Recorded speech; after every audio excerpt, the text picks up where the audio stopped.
Hi friends, welcome to first news.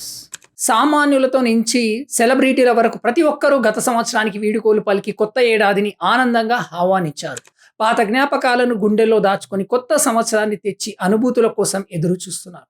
ఈ నేపథ్యంలో మన నేషనల్ క్రష్ రష్మిక కూడా తన లైఫ్లో జరిగిన మధుర జ్ఞాపకాలను గుర్తు చేసుకుంది.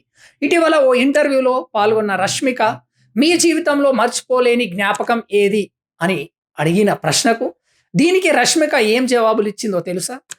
తన జీవితంలో ముఖ్యమైన ఓ రోజును గుర్తుకు చేసుకుంది. 2016 డిసెంబర్ 30న నా జీవితంలో ఎప్పటికీ ప్రత్యేకమైన రోజు. అప్పుడే నా తొలి సినిమా కిరాక్ పార్టీ విడుదలైంది. ఆ సినిమా నా జీవితం మొత్తం మార్చేసింది. ఆ సినిమాతోనే నేను కన్నడ పరిశ్రమలో బిజీ అయ్యాను. ఇక నా టాలీవుడ్ ఫస్ట్ మూవీ చలో అవకాశం కూడా కిరాక్ పార్టీ వల్లే వచ్చింది. ఆ సినిమా చూసి నన్ను చలోలోకి ఎంపిక చేశారు. అప్పటి నుంచి నా కెరియర్ పూర్తిగా మారిపోయింది. ప్రస్తుతం అందరూ నన్ను నేషనల్ క్రష్ అని పిలుస్తున్నారంటే దానికి పునాది కిరాక్ పార్టీనే అని రష్మిక ఈ సందర్భంగా తెలియచేసింది.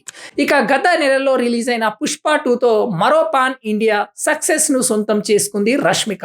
సినిమాలో శ్రీవల్లి పాత్రలో రష్మిక నటనకు ఆడియన్స్ ఫిదా అయ్యారు. ప్రస్తుతం ఈ మూవీ సక్సెస్ను ఎంజాయ్ చేస్తున్న ఈ ముద్దుగుమ్మ టాలీవుడ్లో వరుస ప్రాజెక్ట్స్తో బిజీగా ఉన్నారు. ఇదండి ఈరోజటి టాలీవుడ్ న్యూస్. చూస్తూనే ఉండండి first news. One like. Thank you. జై హింద్.